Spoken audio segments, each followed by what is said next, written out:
श्री स्वामी समर्थ. येथे 17 मे 2026 पासून अधिक महिना सुरू होतोय. अधिक मास हा 3 वर्षांनी एकदा येतो. त्याला धोंड्याचा महिना असंही म्हणतात.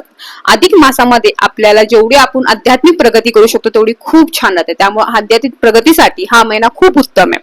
त्यामुळे हा महिन्यामध्ये जेवढी आपल्याला सेवा करायचं म्हणजे तेवढी आपण सेवा करायची. आता सेवा तर भरपूर आहेत, पण त्यातल्या त्यात गुरुचैत्र हे खूप प्रभावी आहे, खूप छान ग्रंथ आहे, आपल्या सर्वांना माहिती आहे. आपल्या गुरुची उपासना करण्यासाठी खूप छान उत्तम महिना हा.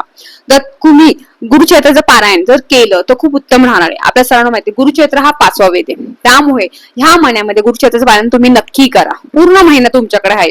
तुम्ही जरी आता बाहेर गेला असाल, नंतर जून मध्ये घरी येणारच आहात, त्यावेळेस तुम्ही करा. जसे जमल तसं एक सप्ताह पारायण एकदा तरी करा. दोनदा जमल दोनदा करा. तीनदा जमल तीनदा पारायण करा. कारण की असं नाही की एकदाच पारायण करायचं, तुम्ही तीनदाही केलं तरी चालेल. कारण असं म्हणतात वर्षातून 7 पारायण आपल्या घरात गुरुचैत्र झाले पाहिजे. तर तुम्हाला अधिक महिन्यामध्ये जेवढं शक्य असेल तेवढं तुम्ही गुरुचैत्राचं पारायण करा. नियमाटी आपल्या सर्वांना माहिती आहेत. ब्रह्मचार्य पाळायचे, परअन्न वर्ज्य आहे, मांस मच्छी तर खायचीच नाहीये तुम्हाला, आणि ना एक धान्य खायचंय. त्यामुळे हे नियम आहेत. पण हे नियम एवढेही कठोर नाही की तुम्ही घाबरून पारायण नाही केलं पाहिजे. कारण की हे पारायण केल्यामुळे तुम्हाला सगळ्यांना माहिती आपल्याला आत्मिक शांती खूप भेटते. धन दौलत हे पाहिजे ना आपल्याला, हा एक भाग झाला. पण तुमच्याकडे किती पैसा असतो पण मनाचं समाधान नसेल तर त्याचा काहीच अर्थ नाहीये. तर मनाच्या समाधानासाठी, आपली आध्यात्मिक प्रगतीसाठी आपल्याला गुरुचैत्राचं पारायण करायचे. आणि म्हणजे मागण्यासाठीच नाही करावे, तर आपल्या गुरुची सेवा, आपल्या गुरुला पण आपण काहीतरी देणं लागतं. तर गुरुला आपल्याकडून पैसा नाणं काहीच नको, आणि सर्व सृष्टी त्यांनीच निर्माण केली आहे. त्यांना आपल्याकडून काहीच नकोय. त्यांना फक्त आपल्याकडून त्यांच्यासाठी घेतलं नाम हे त्यांना खूप चाहायचं. आणि तुम्हाला माहितीये ना, आपण एकदा नाव घेतो तर 100 पटीने ते रिटर्न देतात. तर तुम्ही गुरुचैत्राचं पारायण जर तुम्ही केलं तर तुम्हाला ते भरभरूनच देणार आहे.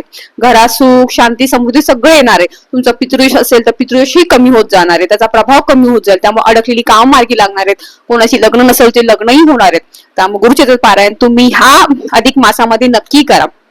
जसा वेळ भेटेल तसा करा. सप्ताह पारायण करा, 3 दिवसाचा करा, जसे जमेल तसं करा. पण नक्की ही सेवा घरामध्ये करा. तुम्हाला त्याचे खूप चांगले रिझल्ट भेटणार आहे आणि मनाला समाधानही खूप भेटणार आहे. त्यामुळे ही सेवा करायला चुकू नका. अधिक मास म्हणजे आपण शक्य असेल तेवढीच सेवा करणं, म्हणजे कोणत्याही ग्रंथाचं पठण करणं. त्यामुळे ह्या महिन्यामध्ये शक्य असेल तेवढं नामस्मरण मंत्र जप करत राहा. आणि श्री स्वामी समर्थ हा नामाचा अखंड जप करत. आता तुम्ही भले बाहेर असाल, घरी नसाल, कुठे गावाला गेला असेल, लग्नाला गेला असेल, पण शक्य दिवसभरामध्ये शक्य असेल तेवढं नामस्मरण करत राहा. शक्य असेल तर 11 माळी करा, 51 माळी करा. दिवसभर काउंटिंग मशीन घ्या, काउंटिंग मशीन श्री स्वामी समर्थ श्री स्वामी समर्थ हे काउंट करून नामजप करत राहा. शक्य असेल तेवढं नामजप करा. ट्रॅव्हलिंग करताय तरी नामजप करा. आपण विनाकारण गॉसिप करत बसतो, लोकांविषयी वाईट बोलतो, याच्या नामस्मरण खूप बेस्ट आहे. श्री स्वामी समर्थ, श्री गुरुदेव दत्त.